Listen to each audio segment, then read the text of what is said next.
নমস্কার বন্ধুরা, আজকের ভিডিওতে এমন একটা বিষয় নিয়ে কথা বলবো যেটা নিয়ে পশ্চিমবঙ্গের মানুষের অনেক কৌতূহল আর কনফিউশন আছে। ভিডিও শুরু করার আগে একটা কথা পরিষ্কার করে বলে দিই, আমি কোনোভাবেই বাংলা মদের প্রচার করছি না, শুধু সঠিক তথ্যটা সবার সামনে তুলে ধরছি। ভিডিও শুরুর আগেই বলে রাখি, মদ খাওয়া কিন্তু স্বাস্থ্যের পক্ষে ক্ষতিকর, মদ খেয়ে কেউ গাড়ি চালাবে না। চলো তাহলে ভিডিওটা শুরু করা যাক। পশ্চিমবঙ্গে যে বাংলা মদ পাওয়া যায় সেটা সব জায়গায় এক নামে ডাকা হয় না।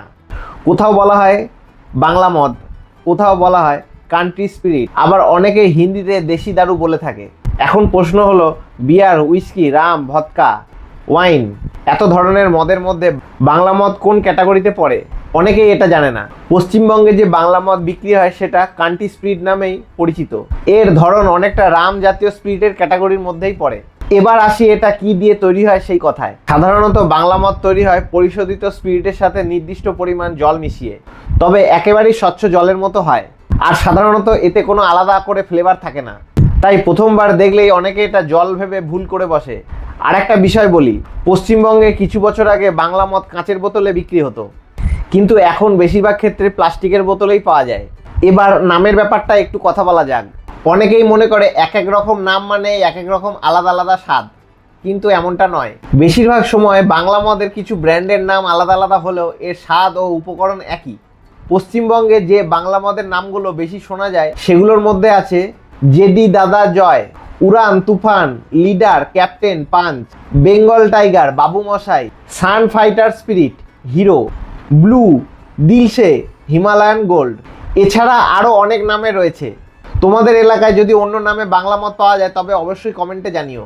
এবার অ্যালকোহলের পার্সেন্টেজ নিয়ে একটু কথা বলা যাক। পশ্চিমবঙ্গে যে স্ট্যান্ডার্ডে বাংলা মদ বিক্রি হয় সেগুলোর মধ্যে সাধারণত অ্যালকোহল থাকে 22.8%, তবে এর পাশাপাশি কিছু কম দামের বাংলা মদও পাওয়া যায়, সেগুলোর অ্যালকোহল পার্সেন্টেজ থাকে 10 থেকে 17%-এর মধ্যে। তবে এই মদগুলো অনেকেই পছন্দ করে না, কেউ আবার অন্য মদে মিশিয়ে খাওয়ার জন্য অনেকেই এগুলো কিনে থাকে। আরেকটা জিনিস নিশ্চয়ই তোমরা খেয়াল করেছো, বাংলা মদের বোতলে বেশি লুক বা আভিজাত্য থাকে না, সাধারণ প্লাস্টিকের বোতল আর কাগজের লেবেল, আর বোতলের গায়ে বড় বড় করে লেখা থাকে মদ খাওয়া কিন্তু স্বাস্থ্যের পক্ষে ক্ষতিকর। আর মদ শেষ করে বোতলটা অবশ্যই নষ্ট করে ফেলুন। আর একটা মজার ব্যাপার হলো, পশ্চিমবঙ্গে যদি ইংলিশ মদ 10টা বিক্রি হয় তাহলে বাংলা মদ 100টা পর্যন্ত বিক্রি হয়ে যায়। অনেকেই বাংলা মদ খেলেও সেটা প্রকাশ্যে বলতে চায় না, কারণ সমাজে অনেক সময় ইংলিশ মদকে স্ট্যাটাস হিসেবে ধরা হয়, কিন্তু বাংলা মদকে ততটা নয়।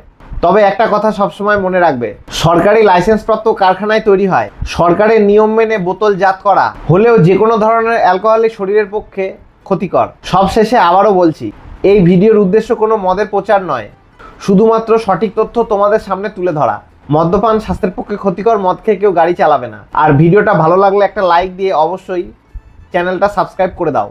আর তোমাদের এলাকায় কি কি নামে বাংলা মদ পাওয়া যায় সেটা অবশ্যই কমেন্টে জানিও। ধন্যবাদ, আবার দেখা হবে পরের ভিডিওতে।